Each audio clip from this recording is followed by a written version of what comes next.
এটা তো আমাদের তো লাইট পোস্টে গাল দিতাম তারের, এখানেও দেখি লাইট পোস্ট তার। এটাই না পায়েল ভাই, আমরা তো আসলে যেতে যেতে একটু ট্রাফিকে পড়েছি, একটু পায়েল ভাইয়ের সাথে কিছু গল্প করছিলাম আর কি।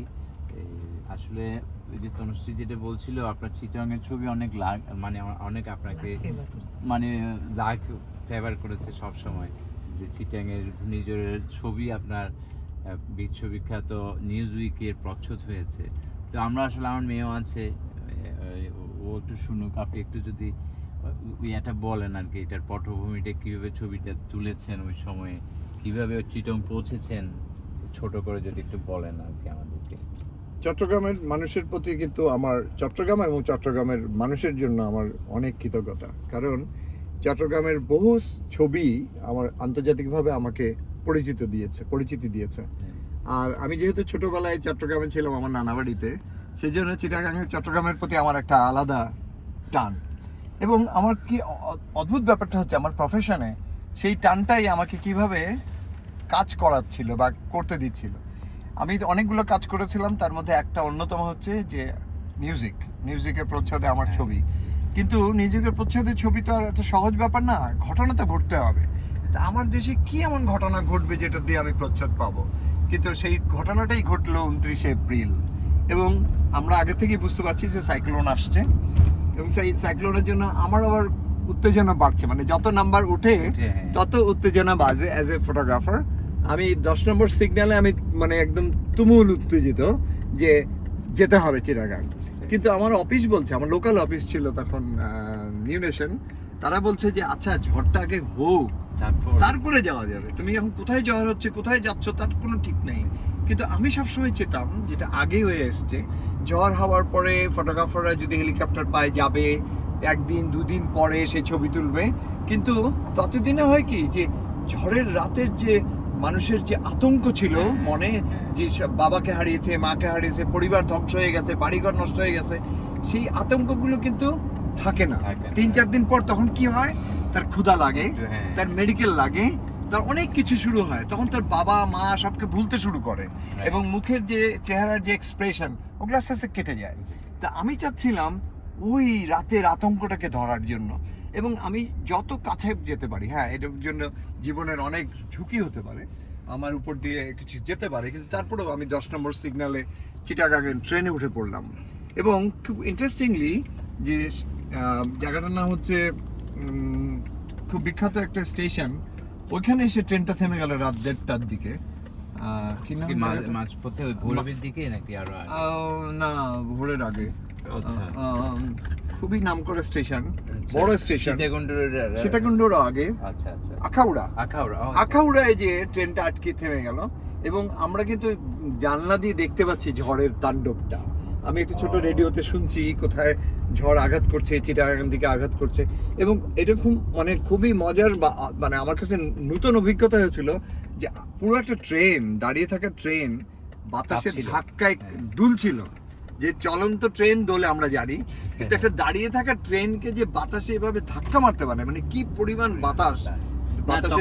আখাউড়া তো তবু তো চিটাগাং থেকে অনেক দূরে, তাতেই এই অবস্থা কি ছিল তখন চিটাগাং। আচ্ছা, তারপরে তো আমরা জানি যে ট্রেন যাবে না, কিন্তু তখন আমার সাথে অনেক লটবহর, কারণ আমাদের তখন ডাকরুম সাথে নিয়ে ঘুরতে হয়। তো সেই জিনিসগুলো ছিল, এটা নিয়ে আমরা আতঙ্কে ছিলাম আমি। তারপরে তো চিটাগাংয়ে যাই হোক ট্রেনটা আসলো সকালবেলা, এবং প্রথমেই আমি স্টেশনে নেমে একটা ড্রাইভার পেলাম রেন্টে কারের, ওর নাম ছিল আনোয়ার। আনোয়ারকে আমি জিজ্ঞেস করলাম যে আনোয়ার কোথায় ঘটনা ঘটেছে সেখানে নিয়ে যান। এবার সে আনোয়ার নিয়ে গেল আমাকে হালি শহরে। তো হালি শহরই বোধ সম্ভবত, না নাকি 16 শহর, কোনটা বলে? হালি শহর। তো হালি শহরে যখন আমি গেলাম তখন একদম মানে ছবির মতো, এটা খুবই দুঃখজনক যে এখানে একটা 10 বছর কি 12 বছরের ফ্রক পরা মেয়ে মাঠের মধ্যে শুয়ে আছে, মানে মৃত।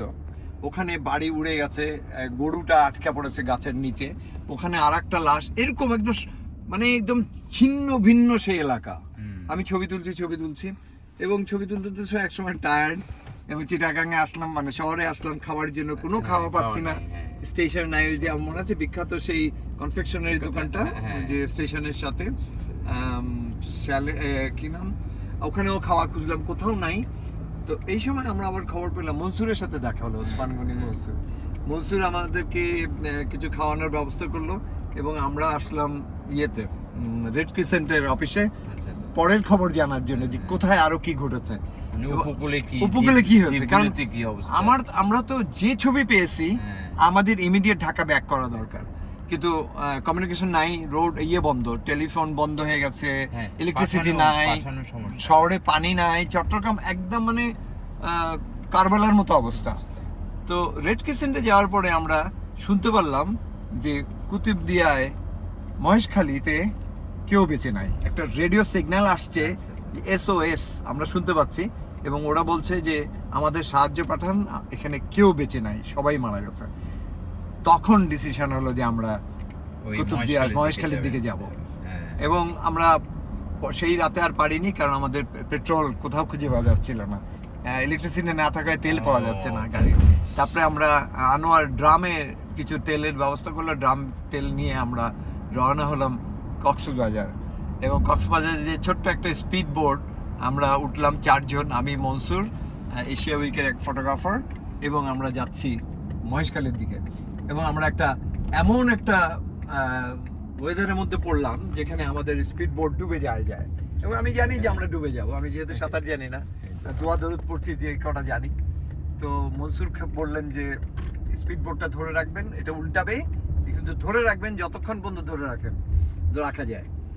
তারপরে আমরা একসময় ছিটকে গেলাম এবং চকরিয়ার দিকে চলে গেছি তখন, এবং ওখানে যেয়ে দেখি যে একদল মানুষ 20-25 জন প্রায় কোমর পানি গলা পানিতে দাঁড়ানো, এবং এদের মধ্যে দূর থেকে দেখতে পাচ্ছি এবং আমি বুঝতে পারছিলাম না যে কি, আমরা টেলিলেন্সে দেখার চেষ্টা করছি, সবাই বলছে বাঁশ, কেউ বলছে খড়, এগুলো, কিন্তু আস্তে আস্তে কাছে যেয়ে দেখি যে জীবিত মানুষ।